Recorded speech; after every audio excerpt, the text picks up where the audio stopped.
Welcome to our channel. Today we will show you how to change the email address associated with your Viber account on your phone. Updating your email is important to ensure you receive notifications. Recover your account if needed. First, open the Viber app on your phone.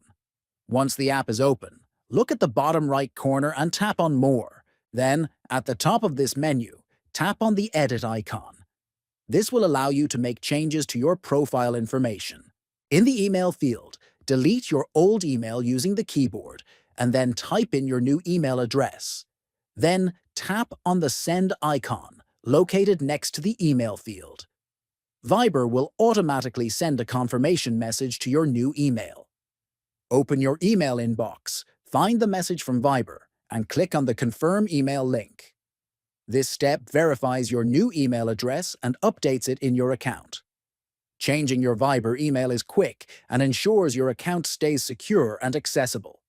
Following these simple steps will help you manage your account efficiently without any issues.